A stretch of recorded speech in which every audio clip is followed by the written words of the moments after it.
kii iyo lafdhabarkii dadka goboladan dhexe deganna in aan maanta hor joogo muddana waa u ciil qaba inaad hor imaado markaad gaalkacay joogtaan ama dhulka aad joogtaan horta maxaa laydin yaqaanaa ma saacadaa laydin yaqaanaa ma habar gidiraa laydin yaqaanaa mase hawiyaa laydin yaqaanaa horta qolada keliya ee meeshaan degan ee magaca qabiil loo yaqaana idinka waay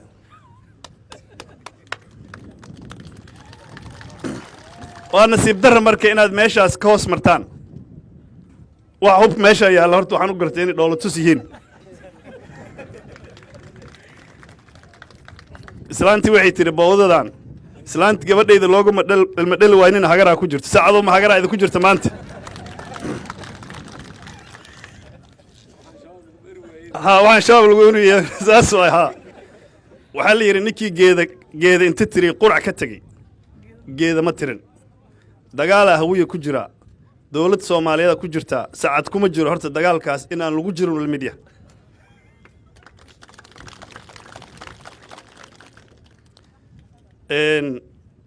waxaan rabaa markii dabeeciin aniga hadalkayga aan faafreebaya macna ma yeesho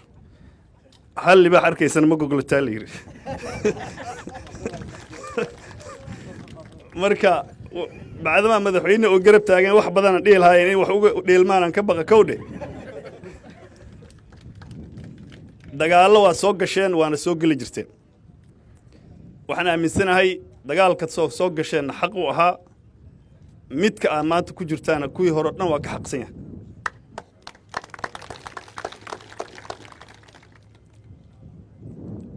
hadda koor waan igada hadlo dhul igama maqnaa aad tiriye dadka magaciina lagu sheego dhulkii ka maqan soo idinkeeda kama maqna Xuseen Caydiido waxaan maqli jiray dadkan dadkii odayga waay war Xuseen ma ka garasho laadeen hawiyahan maana dadkiin ahayn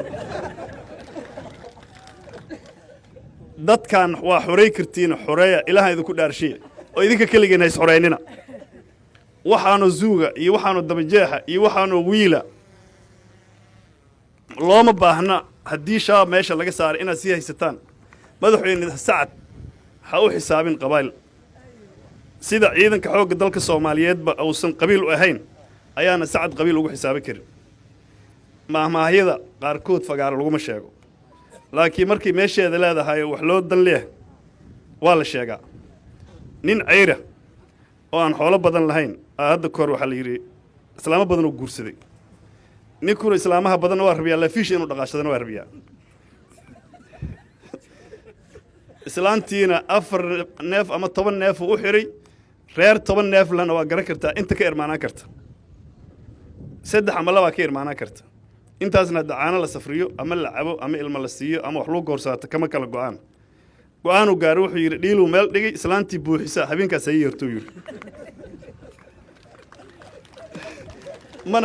mana biirayso waa loo yahay aanu waa baqaay ama waa la gadoomo waxba ka halaabay Soomaa xogaa intaas waa ku ruux dheerayna marka habeenkii dabamidaasay wax ugu waday haday buuxsamaysay tiri caaw baalku dhiish waa buuxda iyo maaday tiri waa fiiri waxay tiri dhiishan waa barow yiri war meeshan dad waaweyn wax ku kala tago uma dhinee kaalay waxa la sheegay madaxweyne saacad dhowr marood saragteen zuuga dayactiraba baawurtaana saana waxaana saan in tiri hebel boys wadaan iswada in tiri saacad dadkii la dhilay hebel boys wadaan iswada ma ahan adigu wax dad waaweyn ku kala tagay labadiinaba idin dhibna saacad dagaalka giila maantana waa joogta hadii saamaaga ilaahay keenay wixii maanta ka dambeeya anaga waxaan saacad uga fadhinaa waliba aniga shakhsiyan wax jeclaa inaan meeshan ka tagin ayagoo aan xoreynin xaradheere waana karaan dad iyo waxaan rabaa madaxweynahan u sheego ciidan Soomaaliyeed oo kaligiis guuleysan kara ma jiro qabiil Soomaaliyeed oo kaligiis guuleysan kara ma jiro kaliya guushu wax imaanaysaa ciidanka iyo dadka oo wada jira markay dagaalka galaan intaasna waa dhineed maantana waa la taagan yahay waxaan aaminsanahay dagaalku hadda ka hor hadii la dhihi jiray dawladdu dhab maya reehbel dhabay ma ka tahay dagaalku inuu dhab yahay ayaan jeclahay bacdama madaxweynihii meeshan uu taagan yahay oo madaxweyne Soomaaliyeed ama madaxweyne isteeda waxaas oo huba oo wax kasta ka dhicin kan oo hor taagan yahay riski ka weyn oo qaada lahaa lama arko iska mana soo qaadan igu sawirna meeshan uma saasaana jeclahay xildhibaanada iyo dadka tuutayaasha watana waxaan jeclahay lagaa sheegay ugu sawiranaysa ka hayne wuxuu ina dhab yihiin aan jeclahay inay dhab naga yihiin in kalena waxaan garan doonaa saamaha madaxweynuhu markay noqdaan iyo isbeddelka dhulka ka dhaca waxaan jeclahay reer hebel shabaabku waa mid hal intanti waaye hal koox waaye inteenna kale ama dawlad ahaano ama qabiil ahaano ama qolo kasta aan ama shacab ahaana hal mid inaan noqonana la ka rabaa oo shabaabka jooga wasil oo soo weeraraya iyo kan jooga kunyo barrow isku mid inuu naga noqdo madaxweyne maantay reerka waxaa la yidhi khayr maxaa la jiri ma wax lee laakiin rag ka soo baxshaa la leeyahay dadkaan risqa reerku risq ma la'aane rag ka soo saaruu rabaa dadkaan madaxweyne shabaab waa ka adag yihiin